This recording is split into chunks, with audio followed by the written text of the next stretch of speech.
know, a wise man once said that your relationship with Dota 2 should be like your relationship in real life. Very abusive with 9 concurrent partners and regularly experimenting. And I want to focus on that last one. You see, in my opinion, Dota 2's biggest selling point is the creativity which this game allows you, and in my opinion, this factor is shockingly underappreciated. Now I don't just mean willy-nilly picking sniper position 4 and building a desolator, no. I mean thinking about your hero, thinking about your abilities, thinking about your role within the game, and elaborating on that until the point where you create something new and abuse something other than your position 5 for a change. And I, as your old friend, am going to help you through that process with my own suggestions. So, here is the first episode of Nomad's new meta. Enjoy. A good book keeps you in place for a long time. A good spell, however, can move you around in an instant. This build is about utilizing what might be one of the strongest spells in the game, Walrus Kick, and learning to kick your enemies faster than Eternal Envy kicks his teammates.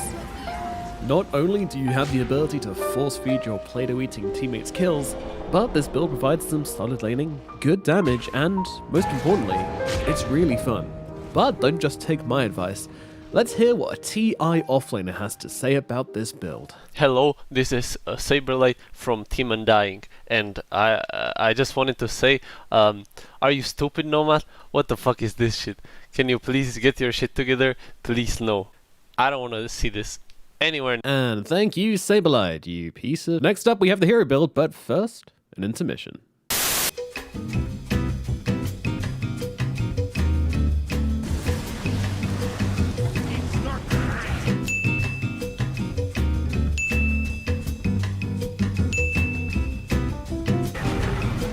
Oh no! Alvin, run!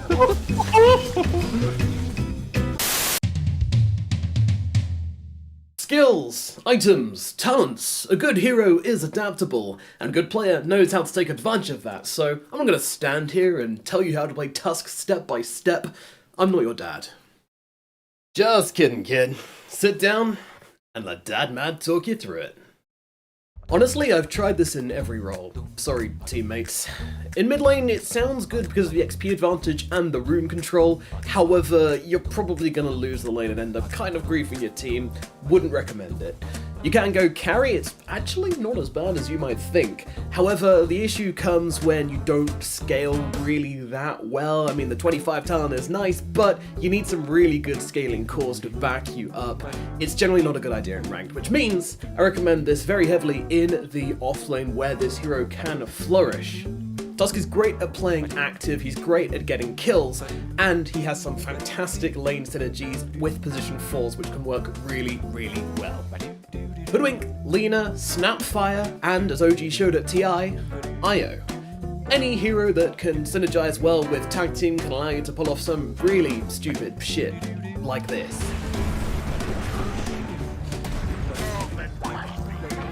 Oh. You kill him? Okay, so does this man just die?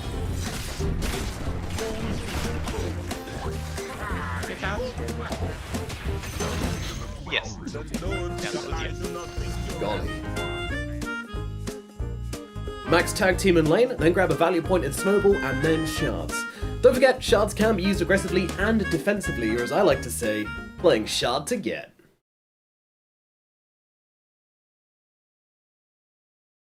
As for items, you're going to want a bracer, build your wand, and then move into phase boots, and your first big item is going to be an Echo Saber. That item is just generally strong right now, especially on spell casting strength heroes, and let's not forget the synergy with tag team is just exquisite. Dadmad's top tip. If you want to be an efficiency god and squeeze every second of stun time out of your combo, then what you should do with Snowball level 2 onwards and Echo Saber is actually save the Walrus Punch for the second hit of the Echo. That way, you minimize your overlap time between the two stuns, thus squeezing out an extra little bit of duration. And as my partner knows, every bit of duration counts.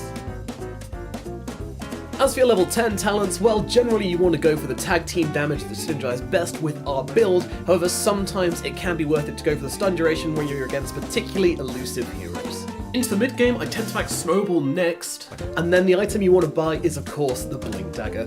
We all know why it's so good on Tusk, always has been. Great initiation, fantastic save with Snowball which you can't otherwise do, and also we're going to build an Aghanims in this build and the synergy there is just incredible, so I definitely recommend it most of the time. As for your 15 talent, I do lean towards the Snowball talent a little bit more. The extra damage is always nice in your combo, and with just a Q and a W you can clear through a creep wave, which is really nice for farming and pushing waves out. The health can be vital in some situations as well, so don't count it out. Is the shard worth it? A shard amplifies your shards, making it do damage over time and making it much more phallic.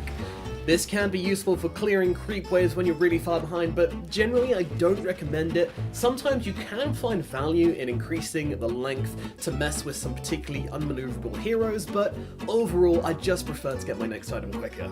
And talking of which, Aghanim Scepter is what I tend to go for next most of the time. It sounds like a meme, but this item is ridiculous. Seriously, this shit slows for 40% for 4 seconds, it does 350 damage for 100 mana, it's got crazy range, it's really easy to use, it pierces spell immunity, but of course this is all balanced by a pretty long cooldown. No, I'm kidding, it's 8 seconds.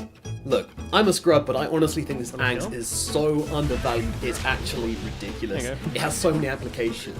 Throw in the support with the big team fight spell, throw in the carry, which doesn't want to be jumped on top of, or throw out the BKB there, so it's got so many applications, it's a hard counter to any melee hero, it's great. So, what do you do when the game's running late and you have a ton of extra money rolling in, or as I like to say, snowballing out of control? BKB is boring, but unfortunately sometimes necessary. Lotus Orb is a good option if your other cores are struggling to stay alive. The Soul Caress is great, the armor is very valuable in strength heroes, and the attack speed can be really funny later on into the game when you have that 12% Walrus Punch chance talent at 25, which I would recommend anyway. Finally, an overwhelming blink can be a valuable addition, helps you jump in, get those kickouts easier, and generally improves your team fighting a lot. Dadmad's top tip.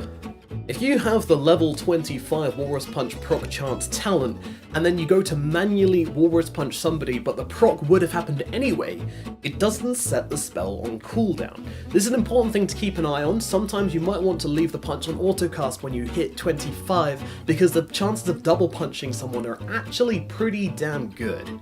In summary, here's the abilities, items, and talents that you want to take.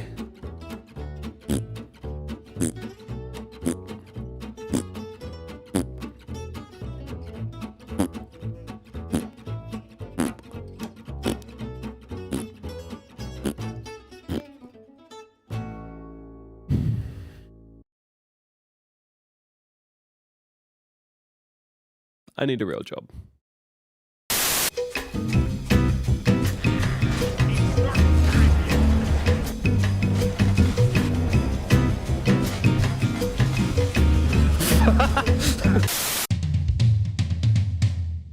Do.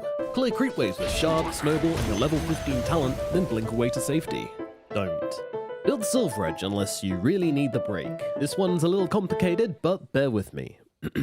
Silver Edge now has an 160% crit attach, which is completely wasted if you punch out of invisibility. However, you can attack normally out of invisibility to get the Silver Edge crit, then Walrus Punch for a lot of total damage. But it's also really important to trigger tag team before going invisible or in between the attacks, since it's base damage, therefore factored into your crits. If you have Echo Saber, this can be incredibly hard to pull off because the time between attacks is too small to reliably cast tag team and Walrus Punch, and you can't shift Q auto attacks, and finally, this doesn't synergize well with the Aghanim Scepter. Got it? Good. Do. Stop enemies from destroying your supernova. Don't. Kick away the target your team is trying to kill. That wasn't a good idea. Do. Punch BSJ. Don't. Jungle.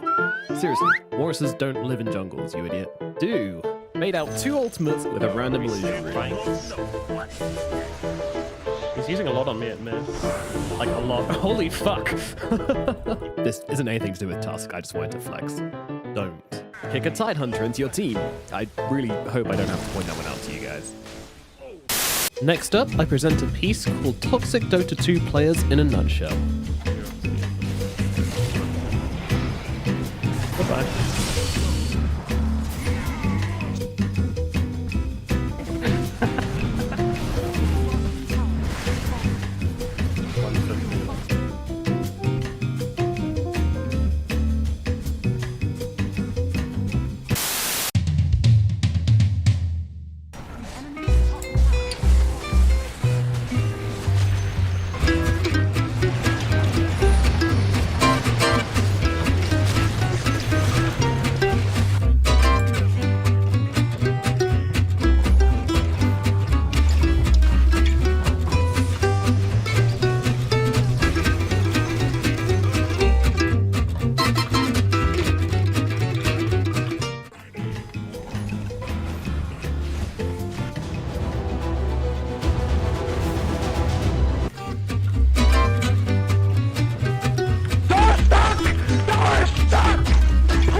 Winning stream for now.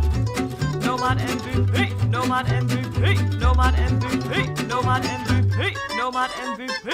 So that's Core Tusk in a nutshell. Is it fun? Yeah, I think so. Does it win? Yes, it does. Is it better than something like a Beastmaster playing on meta? Probably not, honestly, but I mean, does that really matter? I mean, in my opinion, when it comes down to it, the highest caliber players only care about the meta because they're maximizing potential in every hero they play.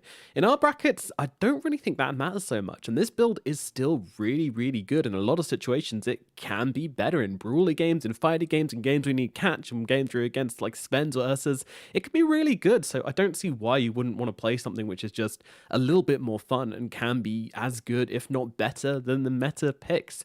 That's just my opinion, of course. You guys do what you want, but this has been my guide, and we have one more thing to go. Now, I have mentioned the friends which Tusk has made along the way.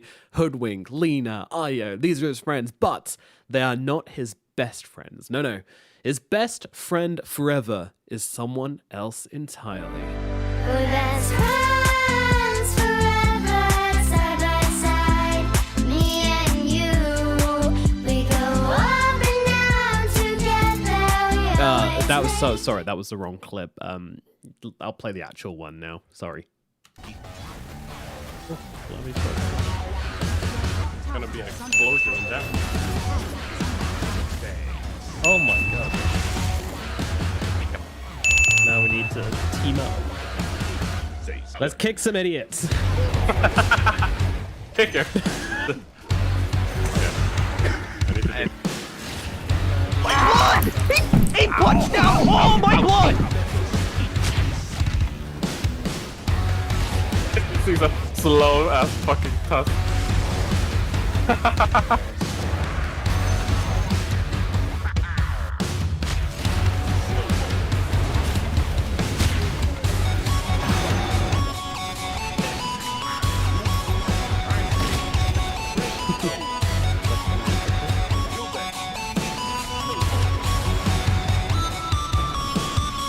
Well,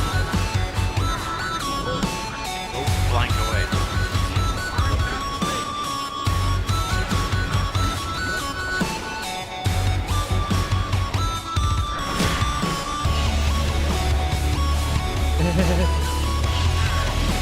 what the fuck?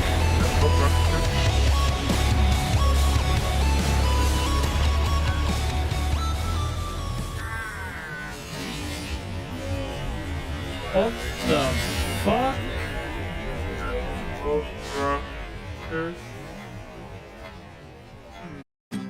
Next to him to stun. Oh no, he's not in the fountain.